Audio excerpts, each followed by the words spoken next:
नमस्कार दोस्तों, क्या एक इंडियन रुपी एक यूएस डॉलर के बराबर हो सकता है? अगर हां तो इससे हमारी जिंदगी पर क्या असर पड़ेगा अगर इन दोनों करेंसीज की वैल्यू सेम हो जाए तो? बड़ा ही इंटरेस्टिंग खेल है जो यूएस डॉलर और इंडियन रुपी की वैल्यूज को लेकर चलता है। एक जमाना था जब हमारे पॉलिटिशियंस इस चीज को लेकर वादे किया करते थे कि हमें वोट दोगे तो हम रुपी की वैल्यू बढ़ा देंगे, हम जब पावर में आएंगे तो 40 रुपए एक डॉलर के बराबर हो जाएंगे। ऐसा कुछ नहीं हुआ। इनफैक्ट रुपी की वैल्यू कमजोर ही होती चली गई, इस हद तक कि आज के दिन 75 रुपीस तक टच करने को हो रहा है एक डॉलर। यह बात सिर्फ पिछले कुछ सालों की नहीं है। जब से देश आजाद हुआ है तब से लगातार रुपी की वैल्यू कमजोर ही होती रही है। ऐसा क्यों हुआ है और क्या होगा अगर एक रुपी एक डॉलर के बराबर हो जाएगा तो? आइए जानने की कोशिश करते हैं ये सारी चीजें आज के इस एजुकेशनल वीडियो में।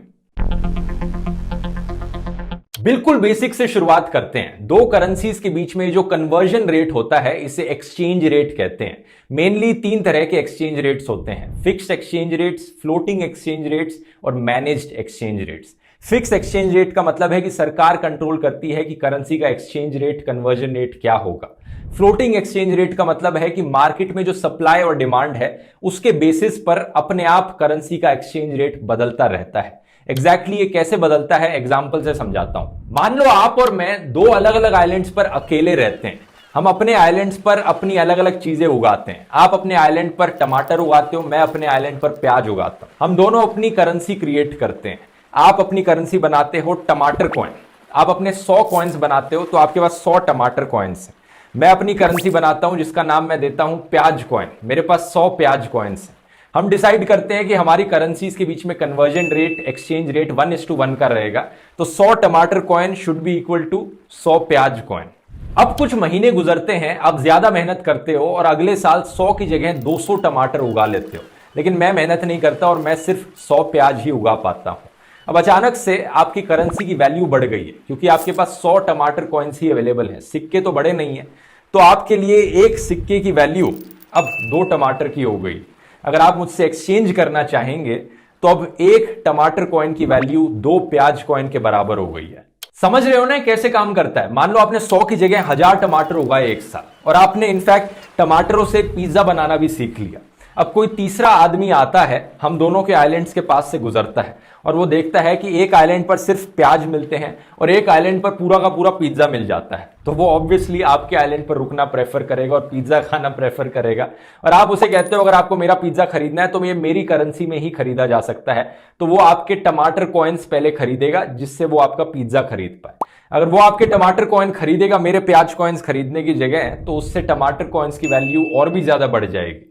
वो अगली बार सोचेगा कि अच्छा मैं दोबारा से जब पिज्जा खाने आऊंगा तो मुझे और टमाटर कॉइन्स की जरूरत पड़ेगी, तो इसलिए मैं पहले से ही कुछ टमाटर कॉइन खरीद के अपने पास रख लेता हूं। वो जाकर किसी चौथे इंसान को बताएगा कि देखो इस आइलैंड पर पिज्जा मिलता है, टमाटर कॉइन्स में मिलता है। तो वो चौथा आदमी भी चाहेगा कि अच्छा मैं भी ये करना चाहूंगा, तो मैं भी कुछ टमाटर कॉइन्स खरीद के रख लेता हूं। तो हर कोई खरीदना चाहेगा, डिमांड बढ़ेगी टमाटर कॉइन्स की, इसी से उसकी वैल्यू भी बढ़ेगी, जैसा किसी भी और चीज के साथ होता है मार्केट में। तो इस तरह से दोस्तों सप्लाई डिमांड के ऊपर नीचे होने से करेंसीज की वैल्यू भी ऊपर नीचे होती रहती है। आज के दिन हर कोई यूएस डॉलर को खरीदना चाहता है, इसीलिए उसकी वैल्यू इतनी ज्यादा है। ये one of the many reasons है। और भी रीजंस होते हैं सप्लाई डिमांड के ऊपर नीचे होने के। तीसरे टाइप का एक्सचेंज रेट है मैनेज्ड एक्सचेंज रेट। कुछ कंट्रीज क्या करती हैं, कहती हैं कि ठीक है हम मार्केट के सप्लाई डिमांड के बेसिस पर हमारी करेंसी की वैल्यू को चेंज होते रहने देंगे, लेकिन एक लिमिट तक।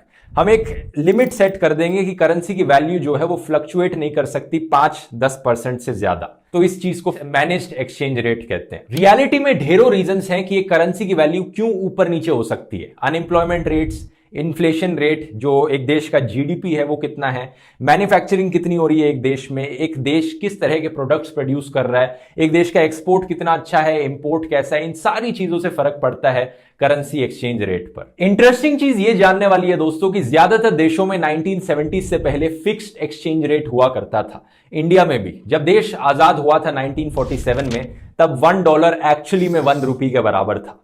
सही सुना आपने। तब एक ऐसा टाइम था जब सही में डॉलर और रुपी की वैल्यू इक्वल हुआ करती थी, लेकिन उसके बाद क्यों रुपी इतना डी वैल्यू हो गया? 1950s के अराउंड सरकार ने बहुत सारा पैसा खर्च किया देश की डेवलपमेंट पर, लेकिन इतना ज्यादा पैसा कमाया नहीं। तो सरकार ने बहुत से लोन्स भी लिए बाकी देशों से। अब ज्यादा पैसा था नहीं सरकार के पास उन लोन्स को वापस चुकाने के लिए, तो सरकार ने रुपी को डी वैल्यू कर दिया। अब ये कैसे काम करता है? मान लो मैं आपसे 100 रुपए का लोन लेता हूं और सारा खर्च कर डालता हूं, मेरे पास सिर्फ 25 रुपए बचते हैं। अब मैं वापस लोन को कैसे चुकाऊं? मेरे पास तो 100 रुपए हैं ही नहीं। लेकिन ये ध्यान रखिए, मैं रुपी को कंट्रोल कर सकता हूं, मैं रुपी की वैल्यू कंट्रोल कर सकता हूं, क्योंकि मैं इंडियन सरकार हूं। तो मैं क्या करता हूं, मैं और ज्यादा पैसा प्रिंट करना शुरू कर देता हूं। मैं और पैसा प्रिंट करूंगा तो पैसे की सप्लाई बढ़ेगी, और पैसे की सप्लाई बढ़ेगी तो करेंसी की वैल्यू नीचे गिरेगी। मैं इस लेवल तक पैसा प्रिंट करता हूं कि जो पहले 1 रुपए की वैल्यू थी वो अब के 10 रुपए की वैल्यू हो गई है। इस हद तक डीवैल्यूएशन हो गई है।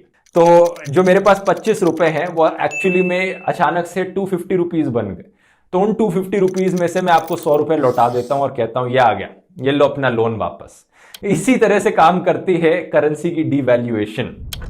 उसके बाद 1960s 1970s तक आते आते ढेरों जंग हुई। कहीं पर इंडो पाकिस्तान वॉर तो कहीं पर इंडो चाइना वॉर। फिर से देश को भारी नुकसान सहना पड़ा, बाकी कंट्री से लोन लेना पड़ा। देश को इकोनॉमी बूस्ट करने के लिए फॉरेन इन्वेस्टमेंट की जरूरत थी। और फॉरेन इन्वेस्टमेंट कब आती देश में? जब उन्हें कुछ दिखता कि देश में कुछ चीजें सस्ती मिलती हैं, इसलिए हम इस देश में आकर इन्वेस्ट करना चाहेंगे। इसी रीजन से सरकार ने फिर से एक्सचेंज रेट बदलकर $1 इक्वल टू 7 रुपीज के आसपास तक कर दी। बात यह है दोस्तों कि जब सरकार खुद से करेंसी की वैल्यू कम करती है अपनी मन मर्जी से, सप्लाई बढ़ाकर, इसे डीवैल्यूएशन कहते हैं। और जब एक्सटर्नल फैक्टर्स की वजह से करेंसी की वैल्यू कम हो जाती है, इसे डिप्रीसिएशन कहते हैं। अक्सर लोग डिप्रीसिएशन और डीवैल्यूएशन को कंफ्यूज कर देते हैं। इनके दो अलग अलग मतलब होते हैं, हालांकि इनका जो कंक्लूजन है वो सेम होता है। 1973 में एक बड़ी ऑयल क्राइसिस आई दुनिया में, जिसकी वजह से जो ऑयल इंपोर्ट करता था इंडिया बाकी देशों से, वो महंगा पड़ गया। इसकी वजह से इंडियन करेंसी की वैल्यू और नीचे गिर गई।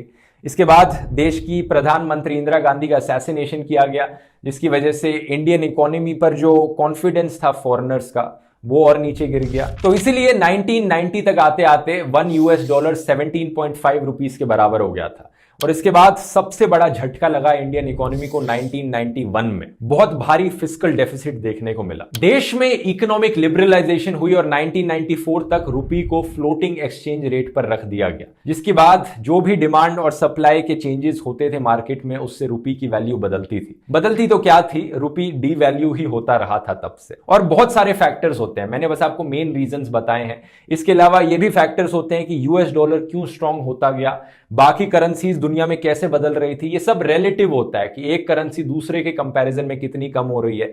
जब यहां पर मैं कह रहा हूं कि रुपी की वैल्यू नीचे जा रही है, तो वहां पर यूएस डॉलर की वैल्यू भी ऊपर जा रही है। तो उसके भी अपने अलग रीजंस हैं उसके पीछे।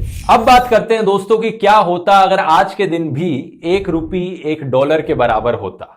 हो नहीं सकता, लेकिन हम एक हाइपोथेटिकल सिचुएशन इमेजिन करते हैं। अगर ऐसा होता तो क्या होता?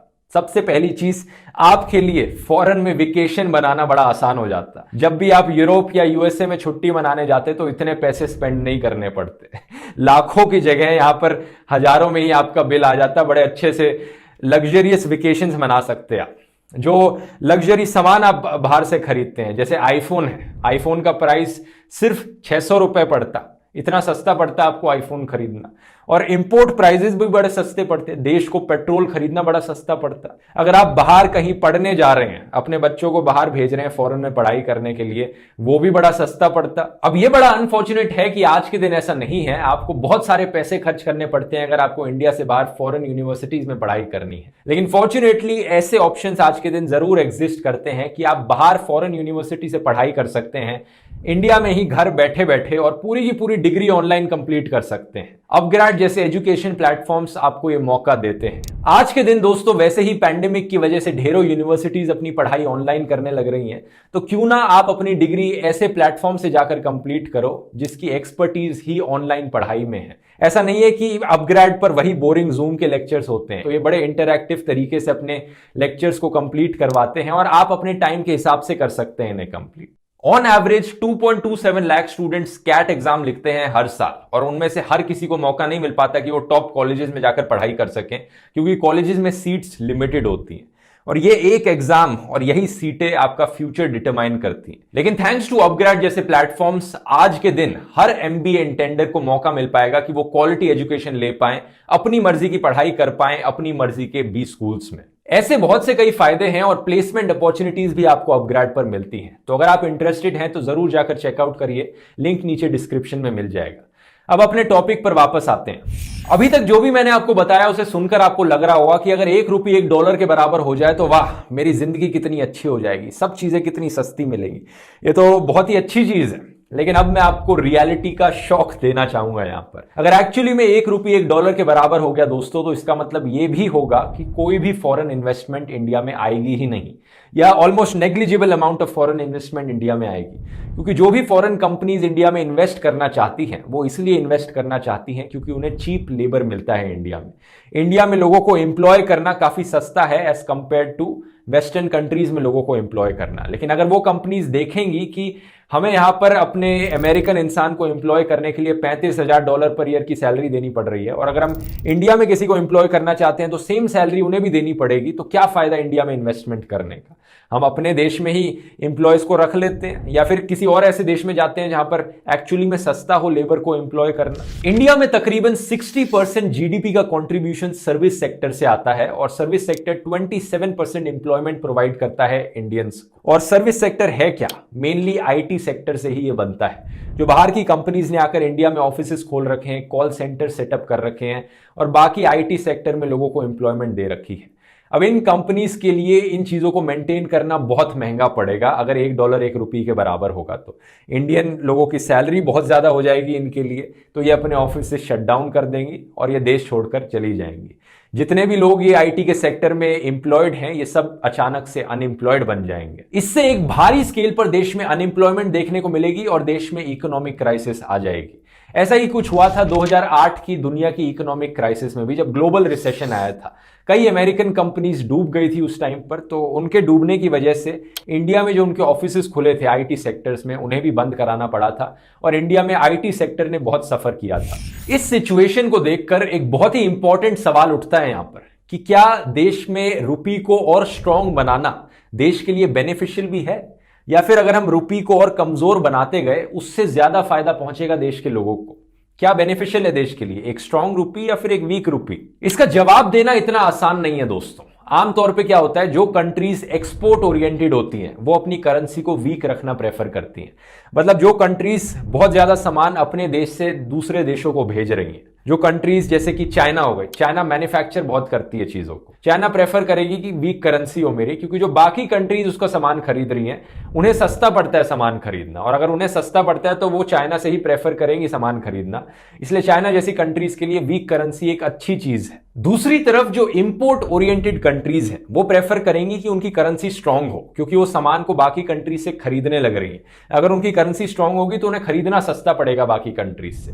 आज के दिन इंडिया ढेर सारा ऑयल इंपोर्ट करती है मिडिल ईस्टर्न कंट्रीज से। अगर इंडिया की करेंसी ज्यादा स्ट्रांग होती तो इंडिया को काफी सस्ता पड़ता है इस ऑयल को इंपोर्ट करना।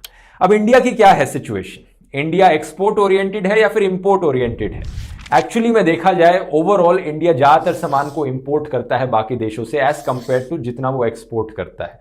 तो इंडिया एक इंपोर्ट ओरिएंटेड कंट्री है। लेकिन इंडिया एक बड़ी यूनिक पोजीशन में है। इंडिया जिन चीजों को एक्सपोर्ट करता है उसी से ही इंडिया की मेजॉरिटी इकोनॉमिक ग्रोथ आती है, मेजॉरिटी एम्प्लॉयमेंट मिलती है लोगों को, जो कि है सर्विस सेक्टर, हमारा आईटी सेक्टर। इसलिए इकोनॉमिक ग्रोथ के लिए इंडिया प्रेफर करता है कि रुपये वीक ही रहे। इनफैक्ट कुछ इकोनॉमिस्ट हैं जो आर्ग्यू करते हैं कि इंडिया को अपना रुपये और भी कमजोर बना देना चाहिए ताकि ये जो इकोनॉमिक ग्रोथ हो रही है सर्विस सेक्टर में ये और भी ज्यादा बढ़ सके। हमें एक्सपोनेंशियल ग्रोथ अगर मिलेगी सर्विस सेक्टर में तभी हमारी इकोनॉमिक ग्रोथ बढ़ेगी और तभी हम $5 ट्रिलियन इकोनॉमी के मार्क को अचीव कर पाएंगे। तो उसके लिए रुपये को और भी कमजोर बनाना पड़ेगा। लेकिन ये कॉन्ट्रोवर्शियल मुद्दा है, मतलब इकोनॉमिस्ट दोनों साइड पर है। कुछ इकोनॉमिस्ट मानते हैं कि इसे और भी कमजोर बना देना चाहिए रुपये को, कुछ इकोनॉमिस्ट का कहना है कि नहीं, इसे और कमजोर नहीं बनाना चाहिए, उससे हालत और बिगड़ जाएगी। तो क्या करें फिर, क्या सॉल्यूशंस हैं यहां पर? कुछ ऐसी चीजें हैं दोस्तों जिस पर मेजॉरिटी एक्सपर्ट्स एग्री करते हैं कि हमें रूट कॉजेस को एड्रेस करना चाहिए जो इस करेंसी एक्सचेंज रेट के पीछे छुपी हैं। जैसे कि पहली चीज है कि इंडिया को अपनी इंपोर्ट डिपेंडेंसी कम करनी चाहिए ऑयल जैसी चीजों में। इंडिया बहुत सारा ऑयल इंपोर्ट करता है बाकी कंट्रीज से, जो कि बहुत ही एक्सपेंसिव है, जिससे खर्चा बहुत ज्यादा बढ़ जाता है। उसे कैसे अवॉइड किया जा सकता है? इंडिया रिन्यूएबल एनर्जी पर फोकस करे, ऑल्टरनेटिव फ्यूल्स को प्रमोट किया जाए और एक स्ट्रॉन्ग पब्लिक ट्रांसपोर्ट का इंफ्रास्ट्रक्चर बिल्डअप किया जाए, जिससे कि जो गाड़ियां चलने लग रही हैं सड़कों पर वो कम होंगी, पेट्रोल डीजल कम लगेगा उनमें, जिससे कि हमें ऑयल कम इंपोर्ट करना पड़ेगा। दूसरा, इंडिया के अंदर जो इंडस्ट्रीज हैं उन्हें प्रमोट किया जाए और ब्रॉड वैरायटी ऑफ सेक्टर्स में किया जाए, ताकि ऐसा ना हो कि जब एक्सपोर्ट करने की बात आए तो इंडिया सिर्फ अपना आईटी सेक्टर एक्सपोर्ट कर पाए। जो चीप लेबर इंडिया में मिलता है वही चीज रह जाए इंडिया के पास एक्सपोर्ट करने के लिए। इसके अलावा भी और चीजें ढूंढनी पड़ेंगी जहां पर इंडिया अपना वैल्यू एडिशन कर पाए दुनिया की ग्लोबल सप्लाई चेन में और कई और चीजें में एक्सपर्टीज बना पाए। तीसरा, हमें यह हमेशा याद रखना चाहिए कि इकोनॉमिक ग्रोथ, देश में जो डेवलपमेंट हो रही है, उसका नेग्लिजिबल कनेक्शन है करेंसी एक्सचेंज रेट के साथ। ये तो कई पॉलिटिशियंस हैं जो नेशनलिज्म के बहाव में आकर ऐसी चीजें कह देते हैं कि हमारा देश ज्यादा स्ट्रांग बनेगा अगर हमारी करेंसी स्ट्रांग है तो, लेकिन रियलिटी में ऐसा नहीं होता। हाँ, कुछ देश हैं जिनकी करेंसी काफी स्ट्रांग है और वो डेवलप्ड कंट्रीज हैं, जैसे कि यूरोपियन कंट्रीज हो गई या फिर अमेरिका हो गया। अमेरिका की करेंसी स्ट्रांग है, अमेरिका एक डेवलप्ड कंट्री है। लेकिन जापान जैसी भी कुछ कंट्रीज हैं जिनकी करेंसी बहुत वीक है। आज के दिन आप देखो, जो जापानीज करेंसी है उसे इंडियन रुपी से कंपेयर करो, इंडियन रुपी से भी ज्यादा वीक करेंसी है। लेकिन क्या इसका मतलब यह हुआ जापान एक डेवलप्ड कंट्री नहीं है? बिल्कुल भी नहीं। जापान एक बहुत हाईली डेवलप्ड कंट्री है, इंडिया से भी ज्यादा डेवलप्ड कंट्री है, लेकिन उसकी करेंसी फिर भी वीक है। इससे पता चलता है कि करेंसी का वीक होना या स्ट्रांग होना कोई बड़ा इंडिकेटर नहीं है कंट्री के डेवलपमेंट को लेकर। और फाइनली चौथा, काफी ऑब्वियस फैक्ट है लेकिन कई लोग मिस कर जाते हैं कि जो करेंसी की अपने आप में वैल्यू है ना, करेंसी एक्सचेंज रेट पे जो लिखा जाता है वो इतना मैटर नहीं करता, वो तो बदला भी जा सकता है। लेकिन करेंसी की वैल्यू को अपने आप से पास्ट के टाइम से कंपेयर करना चाहिए हमेशा। क्या मतलब है मेरा मतलब यह है कि आज के दिन अगर सरकार कह देती है कि कल से 100 रुपए 1 रुपए बन जाएगा, कल से हम कहते हैं कि जो 100 रुपए की वैल्यू है हम उसे 1 रुपए करके बुलाएंगे, तो कहने के लिए हमारी करेंसी एकदम से स्ट्रांग हो गई, हमारी करेंसी की वैल्यू डॉलर से भी स्ट्रांग हो गई। लेकिन क्या मायने हुए इसका मतलब जो लोगों की सैलरी है वो भी प्रोपोर्शनली कम हो जाएगी, जो चीजों के दाम है वो भी प्रोपोर्शनली कम हो जाएंगे। मैं नंबर्स की बात कर रहा हूं, एक्चुअल वैल्यू तो चेंज नहीं होगी, लेकिन जो नंबर लिखा जाएगा कि आपको कितनी सैलरी दी जाती है वो भी 100 के फैक्टर से कम हो जाएगी, जो चीजों के दाम है वो भी 100 के फैक्टर से कम हो जाएंगे। तो ओवरऑल कुछ फर्क नहीं पड़ेगा ये करने से। इसीलिए करेंसीज को हमेशा रिलेटिवली देखा जाता है और रियलिटी में बाकी और फैक्टर्स होते हैं जो एक्चुअली में इन्फ्लुएंस करते हैं करेंसी की ओरिजिनल वैल्यू को, जिनकी बात मैंने वीडियो के शुरू में करी थी जब मैंने वो आइलैंड का एग्जाम्पल लिया था। तो उम्मीद करता हूं दोस्तों वीडियो इन्फॉर्मेटिव लगा होगा, और नीचे कमेंट्स में लिखकर बताइए अगर आप ऐसे ही और वीडियोस देखना चाहते हैं तो, और ये भी बताइए कि और कौन से टॉपिक्स पर ऐसे वीडियोस देखना प्रेफर करेंगे। मिलते हैं अगले वीडियो में। बहुत बहुत धन्यवाद।